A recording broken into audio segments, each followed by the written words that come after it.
ओम शांति। 15 जनवरी 2022। बाबा के महावाक्य।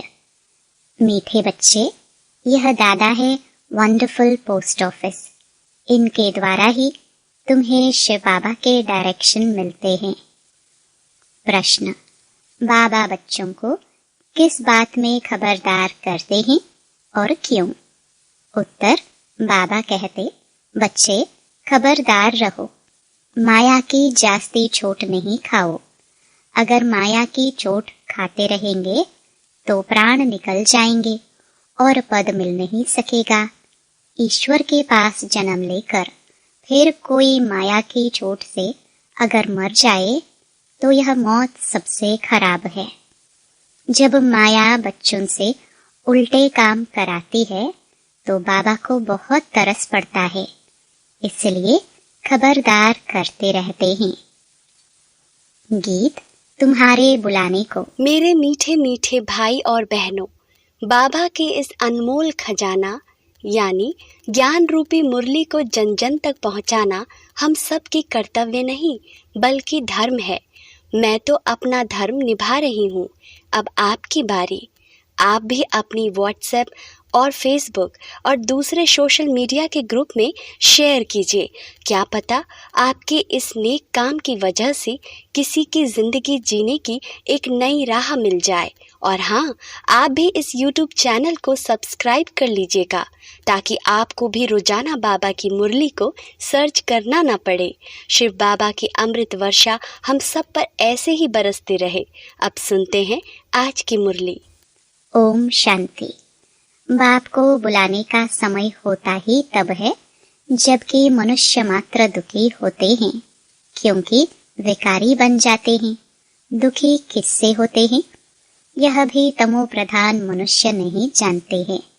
दुखी करता है 5 विकारों रूपी रावण। अच्छा, उसका राज्य कब तक चलता है? जरूर दुनिया के अंत तक राज्य चलेगा। अब कहेंगे रावण राज्य है, राम राज्य, रावण राज्य नाम तो मशहूर है। रावण राज्य को भारत में ही जानते हैं। देखने में आता है दुश्मन भी भारत का ही है। भारत को रावण ने ही गिराया है। जब से देवता वाम मार्ग में गए अर्थात विकारी बने हैं। दुनिया यह नहीं जानती भारत जो निर्विकारी था वह विकारी कैसे बना। भारत की ही महिमा है। भारत श्रेष्ठाचारी था, अब पतित है। जब से पतित बनना शुरू किया तब से भगत पुजारी बने हैं। तब से ही भगवान को याद करते आए हैं। यह तो समझाया गया है कि कल्प के संगम युगे युगे बाप आते हैं। कल्प के 4 युग तो हैं, बाकी 5वें संगम युग का किसको भी पता नहीं है। वह तो संगम युग बहुत कह देते हैं। कहते हैं युगे युगे तो कितने संगम हो गए। सतयुग से त्रेता, त्रेता से द्वापर, द्वापर से कलयुग। परंतु बाप कहते हैं कल्प के संगम युगे बाप को आना ही है। इनको कल्याणकारी पुरुषोत्तम युग कहते हैं, जबकि मनुष्य पतित से पावन होते हैं। कलयुग के बाद फिर सतयुग आता है। सतयुग के बाद फिर क्या होता है? त्रेता आता है। सूर्यवंशी लक्ष्मी नारायण का जो राज्य था वह फिर चंद्रवंशी बनते हैं। त्रेता में है राम राज्य, सतयुग में है लक्ष्मी नारायण का राज्य। लक्ष्मी नारायण के बाद राम सीता का राज्य आता है। सतयुग त्रेता जरूर बीच में संगम होगा। फिर उनके बाद इब्राहिम आता है, वह है उस तरफ, उनका यहाँ तैलुक नहीं। द्वापर में फिर बहुत ही होते हैं, इस्लामी, बौद्धी, फिर क्रिश्चियन आदि। क्रिश्चियन धर्म स्थापन हुए 2000 वर्ष हुआ। कोई कोई थोड़ा बहुत हिसाब निकालते हैं। अब संगम के बाद सतयुग में जाना होता है। यह हिस्ट्री ज्योग्राफी बुद्धि में होनी चाहिए। गाया भी जाता है ऊंचे ते ऊंचा भगवान, उनको ही त्वमेव माताश्च पिता कहा जाता है। यह है ऊंचे ते ऊंचे भगवान की महिमा। तुम मात पिता किसको कहते, यह कोई नहीं जानते। आजकल तो कोई भी मूर्ति के आगे जाकर कहते हैं तुम मात पिता। अब मात पिता किसको कहे? क्या लक्ष्मी नारायण को, ब्रह्मा सरस्वती को, शंकर पार्वती को? यह भी जोड़ा दिखाते हैं। तो मात पिता किसको कहना चाहिए? यदि परमात्मा फादर है तो जरूर मदर भी चाहिए। यह जानते नहीं कि माता किसको कहा जाए। इसको गुह्य बातें कहा जाता है। क्रिएटर है तो फिर फीमेल भी चाहिए। महिमा तो एक की करेंगे ना, ऐसे नहीं कभी ब्रह्मा की करेंगे, कभी विष्णु की करेंगे, कभी शंकर की। नहीं, महिमा एक की ही करते हैं। गाते भी हैं कि पतित पावन आवो, जो जरूर अंत में आएंगे। युगे युगे क्यों आएंगे? पतित होते ही हैं अंत में। पतितों को पावन बनाने वाला बाप, उनको जरूर पतित दुनिया में आना पड़े, तब तो आकर पावन बनाएंगे। वहां बैठ थोड़ी बनाएंगे। सतयुग है पावन दुनिया, कलयुग है पतित दुनिया। पुरानी दुनिया को नया बनाना बाप का ही काम है। नई दुनिया की स्थापना और पुरानी दुनिया का विनाश ब्रह्मा द्वारा स्थापना किसकी कराते हैं? विष्णुपुरी की। ब्रह्मा और ब्राह्मणों द्वारा स्थापना होती है। ब्राह्मणों द्वारा यज्ञ रचा जाता है तो ब्राह्मणों को ही जरूर पढ़ाते होंगे। तुम लिखते हो बाबा ब्रह्मा और ब्रह्मा मुख वंशावली ब्राह्मणों को राज्यों की पढ़ाई पढ़ाते हैं। उसमें सरस्वती भी आ गई। यह ब्राह्मणों का कुल वंडरफुल है। भाई बहन कभी शादी कर ना सके, जब कोई आते हैं तो हम उनको परिचय देते हैं कि परमपिता परमात्मा से तुम्हारा क्या संबंध है। पिता तो कहते ही हैं, तो वह हुआ बाप, वह दादा, वर्षा मिलता है उनसे। जो ज्ञान का सागर बेहद का बाप है, देते हैं ब्रह्मा द्वारा। यह ईश्वरीय गोद है, फिर मिलती है दैवी गोद। यह भी समझाना सहज है। 4 युगों का हिसाब भी बरोबर है। पावन से पतित भी बनना है। 16 कला से 14 कला, फिर 12 कला में आना है। तुम्हें पहले पहले सबको बाप का परिचय देना है। बाबा से नया कोई मिले तो कुछ समझ ना सके, क्योंकि यह वंडर है, बाप दादा कंबाइंड है। बच्चों को भी घड़ी घड़ी भूल जाता है हम किससे बात करते हैं। बुद्धि में शिव बाबा ही याद आना चाहिए। हम शिव बाबा के पास जाते हैं। तुम इस बाबा को क्यों याद करते हो? शिव बाबा को याद करने से तुम्हारे विकर्म विनाश होंगे। समझो फोटो निकालते हैं तो भी बुद्धि शिव बाबा की तरफ रहे कि यह बाप दादा दोनों है। शिव बाबा है तब तो यह दादा भी है। बाप दादा के साथ फोटो निकालते हैं। शिव बाबा के पास इस दादा द्वारा मिलने आए हैं। यह हो गई पोस्ट ऑफिस। इन द्वारा शिव बाबा के डायरेक्शन लेने हैं। यह बड़ी वंडरफुल बात है। भगवान को आना है तब जब दुनिया पुरानी होती है। द्वापर से लेकर दुनिया पतित होना शुरू होती है। अंत में सारी दुनिया पतित हो जाती है। चित्रों पर समझाना है। सतयुग त्रेता को स्वर्ग पैराडाइज कहा जाता है। नई दुनिया सदैव तो नहीं होगी। दुनिया जब आधी पूरी होती है तो उनको पुरानी कहा जाता है। हर एक चीज की लाइफ आधी पुरानी आधी नई होती है, परंतु इस समय तो शरीर पर भरोसा नहीं है। यह तो आधा कल्प का पूरा हिसाब है। इसमें बदली हो ना सके। समय के पहले कुछ भी बदल नहीं सकता, और वस्तुएं तो बीच में टूट फूट सकती हैं, परंतु यह पुरानी दुनिया का विनाश और नई दुनिया की स्थापना आगे पीछे हो नहीं सकती। मकान तो कोई समय टूट सकता है, ठिकाना नहीं है।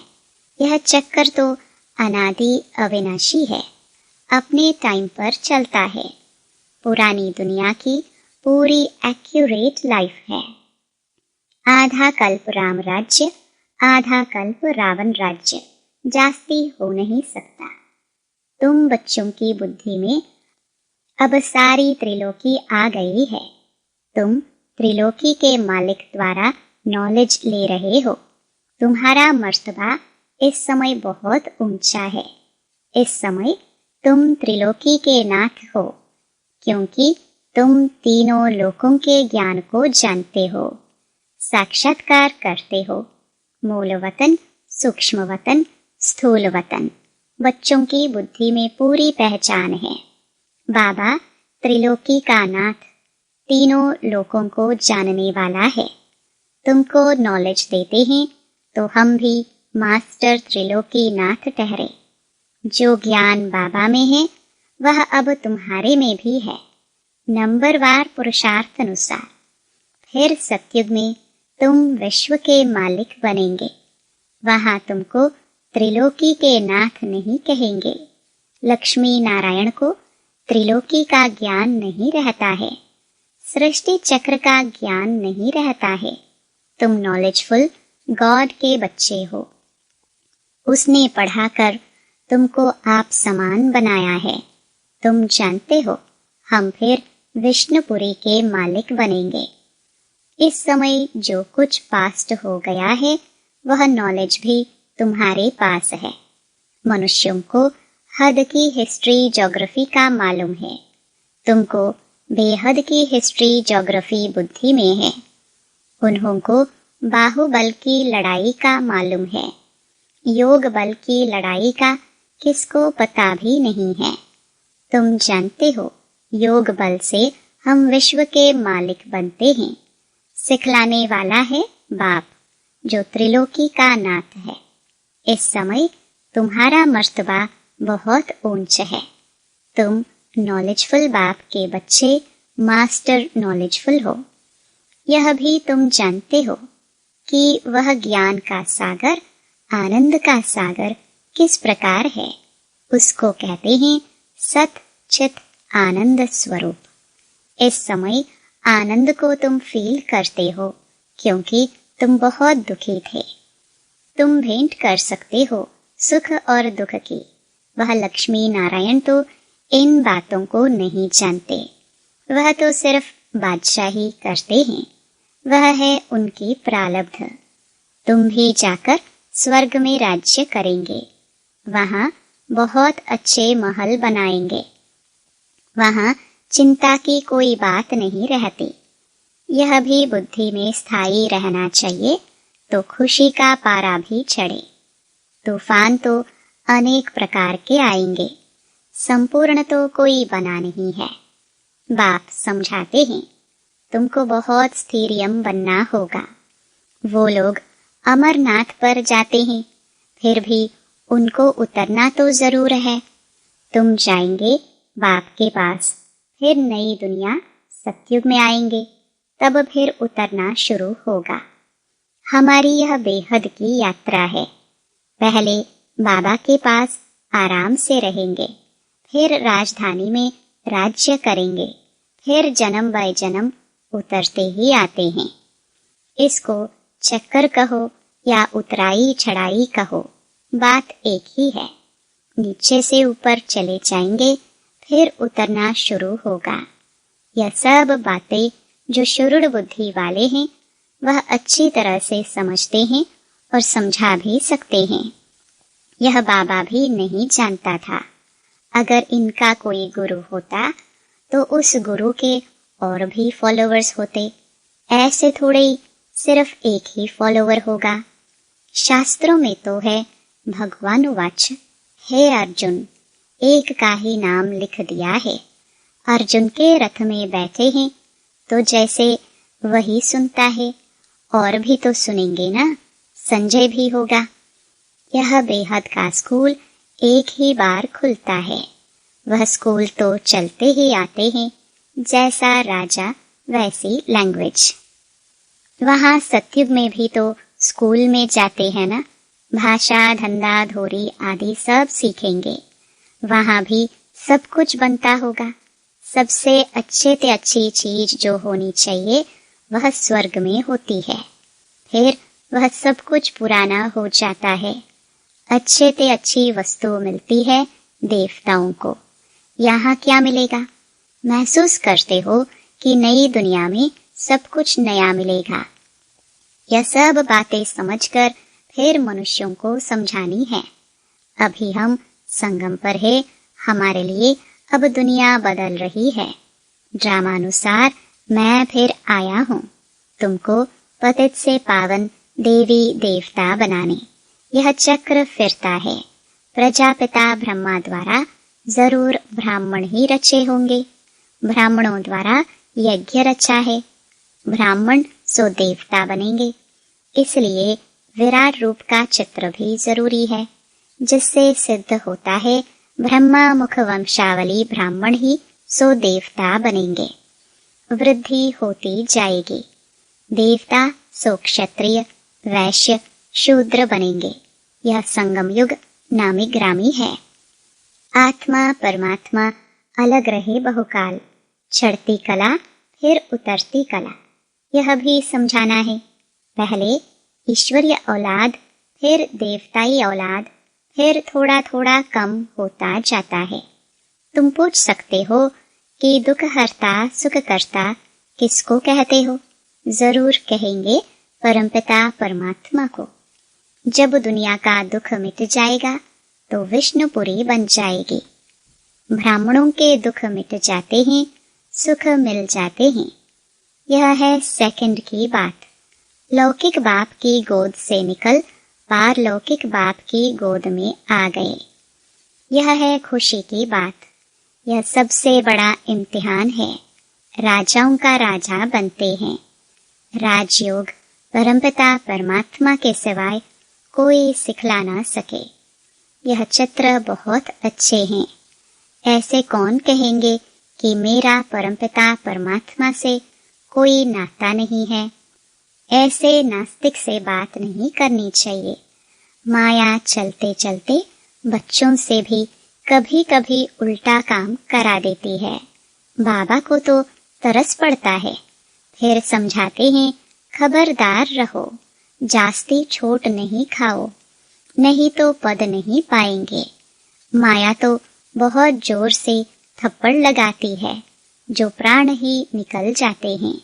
मर गया फिर जन्मदिन मना नहीं सकेंगे। कहेंगे बच्चा मर गया। ईश्वर के पास जन्म ले फिर मर जाए, यह मौत सबसे खराब है। कोई बात राइट नहीं लगती तो छोड़ दो। संशय पड़ता है तो नहीं देखो। बाबा कहते हैं, मन मना भव, मुझे याद करो और स्वदर्शन चक्र फिराओ। अच्छा, मीठे मीठे सिखिलदे बच्चों प्रति माता पिता बाप दादा का याद प्यार और गुड मॉर्निंग। रूहानी बाप की रूहानी बच्चों को नमस्ते। धारणा के लिए मुख्य सार। पहला, बाप समान मास्टर नॉलेजफुल बनना है। ज्ञान का सिमरण कर अपार खुशी में रहना है। आनंद का अनुभव करना है। दूसरा, अनेक प्रकार के तूफानों में रहते स्वयं को स्थिरियम बनाना है। माया की चोट से बचने के लिए बहुत बहुत खबरदार रहना है। वरदान, दिव्य गुणों रूपी प्रभु प्रसाद खाने और खिलाने वाले संगम युगी फरिश्ता सो देवता भव। दिव्य गुण सबसे श्रेष्ठ प्रभु प्रसाद है। इस प्रसाद को खूब बांटो। जैसे एक दो में स्नेह की निशानी स्थूल टोली खिलाते हो, ऐसे ये गुणों की टोली खिलाओ। जिस आत्मा को जिस शक्ति की आवश्यकता है, उसे अपनी मनसा अर्थात शुद्ध वृत्ति वाइब्रेशन द्वारा शक्तियों का दान दो और कर्म द्वारा गुणमूर्त बन गुण धारण करने में सहयोग दो। तो इसी विधि से संगम युग का जो लक्ष्य है, फरिश्ता सो देवता, यह सहज सर्व में प्रत्यक्ष दिखाई देगा। स्लोगन: सदा उमंग उत्साह में रहना, यही ब्राह्मण जीवन का सांस है। लवलीन स्थिति का अनुभव करो। परमात्म प्यार के अनुभव में सहज योगी बन उड़ते रहो। परमात्म प्यार उड़ाने का साधन है। उड़ने वाले कभी धरनी की आकर्षण में आ नहीं सकते। माया का कितना भी आकर्षित रूप हो, लेकिन वह आकर्षण उड़ती कला वालों के पास पहुंच नहीं सकती। ओम शांति।